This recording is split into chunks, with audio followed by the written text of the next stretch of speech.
Halo, selamat siang untuk kita semua. Perkenalkan, nama saya Ayu Danamus. Saya biasa dipanggil Ayu. Jadi di sini saya akan membahas tentang era reformasi. Yuk, saksikan bareng-bareng.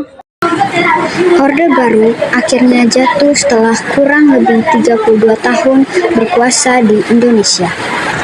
Tahun 1998, bangsa Indonesia memasuki era baru, yaitu reformasi.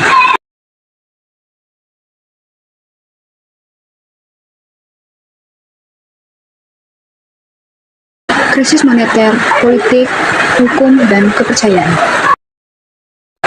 Krisis moneter yang melanda Thailand pada awal Juli 1997 merupakan permulaan peristiwa yang menguncang nilai tukar mata uang negara-negara di Asia.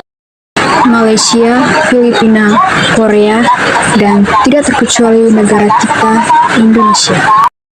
Rupiah yang berada pada posisi nilai tukar Rp 2.500 per US dollar terus mengalami kemerosotan. Situasi ini mendorong Presiden Soeharto meminta bantuan dari International Monetary Fund atau IMF. Persetujuan bantuan IMF dilakukan pada Oktober 1997 dengan syarat pemerintah Indonesia harus melakukan pembaharuan kebijakan-kebijakan, terutama kebijakan ekonomi. Di antara syarat-syarat tersebut adalah penghantaran subsidi dan penutupan 16 bank swasta. Nilai tukar uang rupiah yang berada di posisi Rp 4.000 per US dollar pada Oktober terus melemah menjadi sekitar Rp 17.000 per US dollar pada bulan Januari 1998. Kondisi ini berdampak pada jatuhnya bursa saham Jakarta, bangkrutnya perusahaan-perusahaan besar di Indonesia, yang menyebabkan terjadinya pemutusan hubungan kerja atau PHK secara besar-besaran. Kondisi ini membuat Presiden Soeharto menerima reformasi IMF pada tanggal 15 Januari 1998 dengan ditandatanganinya Letter of Intent atau Nota Kesepakatan antara Presiden Soeharto dan Direktur Pelaksana IMF Michel Camdesius. Pada saat krisis makin dalam, muncul ketegangan sosial dalam masyarakat. Pada bulan-bulan awal 1968, dari sejumlah kota terjadi kerusuhan anti-Cina. Kelompok ini menjadi sasaran kemarahan masyarakat karena mereka mendominasikan perekonomian di Indonesia. Krisis ini pun semakin menjalar dalam bentuk gejolak-gejolak non-ekonomi lainnya yang membawa pengaruh terhadap proses perubahan selanjutnya. Hasil pemilu ke-6 yang diselenggarakan pada tanggal 29 Mei 1997, Golkar memperoleh suara 74,5%, PPPP 22,4%, dan PDI 3%. Sidang umum MPR yang dilaksanakan pada Maret 1998 menetapkan kembali Soeharto sebagai presiden untuk masa jabatan 5 tahun yang ke-7 kalinya dengan B.J. Habibie sebagai wakil presiden. Dalam beberapa minggu setelah terpilihnya kembali Soeharto sebagai Presiden RI, kekuatan-kekuatan oposisi yang sejak lama dibatasi mulai muncul ke permukaan.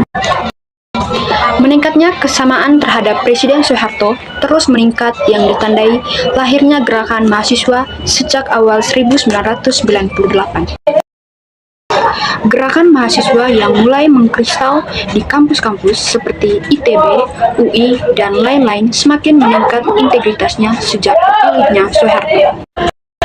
Garis besar tuntutan mahasiswa dalam aksi-aksinya di kampus di berbagai kota, yaitu tuntutan penurunan harga sembako 9 bahan pokok, penghapusan monopoli, kolusi, korupsi dan nepotisme atau KKN, serta suksesi kepemimpinan nasional.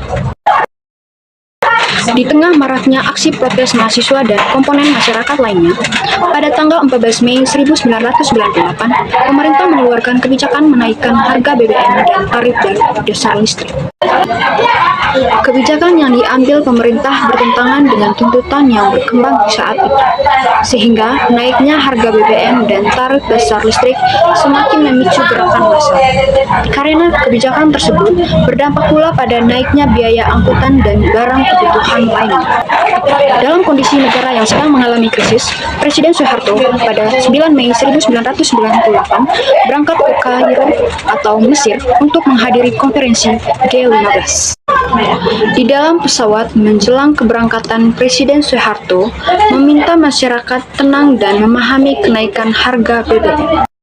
Selain itu, ia menyerukan kepada lawan-lawan politiknya bahwa pasukan keamanan akan menangani dengan tegas setiap gangguan yang muncul. Meskipun demikian, kerusuhan tetap tidak dapat dipadamkan dengan gelombang protes dari berbagai kalangan komponen masyarakat terus berlangsung. Tuntutan dan agenda reformasi.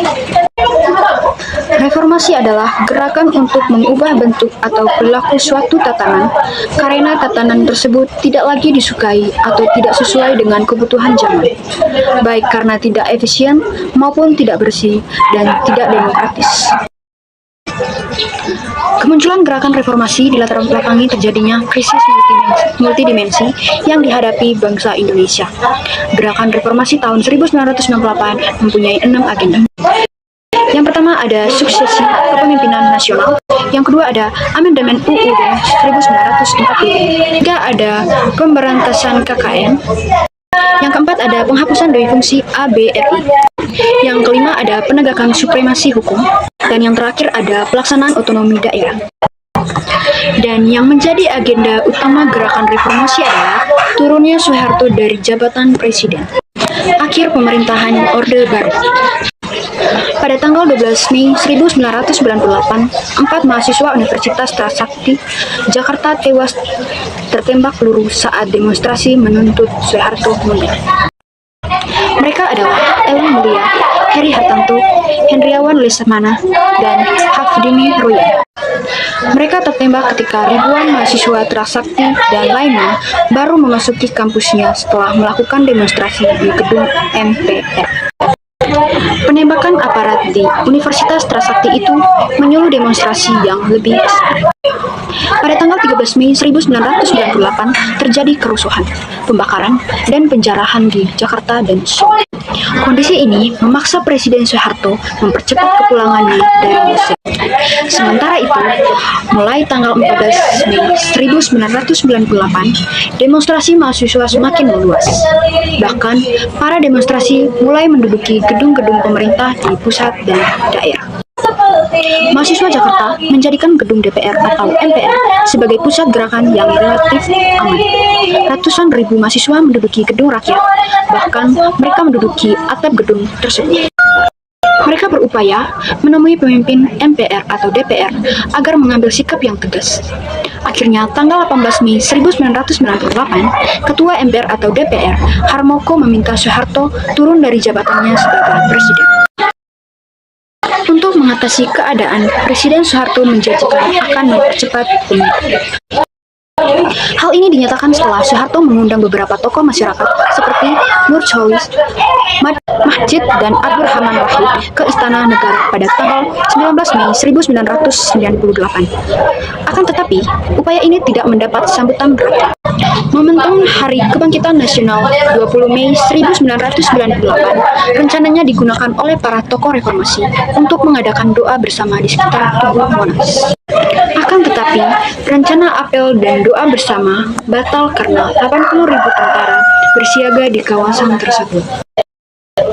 Di Yogyakarta, Sukarta, Medan, dan Bandung, ribuan mahasiswa dan rakyat berdemonstrasi. Ketua MPR atau DPR, Harmoko kembali meminta Soeharto mengundurkan diri pada hari Jumat, tanggal 20 Mei 1998, atau DPR atau MPR akan terpaksa memilih presiden baru. Bersamaan dengan itu, 11 Menteri Kabinet Pembangunan 7 mengundurkan diri. Presiden Soeharto akhirnya membacakan pernyataan pengunduran diri pada tanggal 21 Mei 1998 di Istana Negara, Jakarta. Soeharto mengundurkan diri dari jabatan presiden yang telah dipegang selama 32 tahun, kemudian digantikan B.J. Habibie. Sejak saat itu, berakhirlah era Orde Baru, masa reformasi. Baik, itu saja yang dapat saya jelaskan. Sekian dan terima kasih.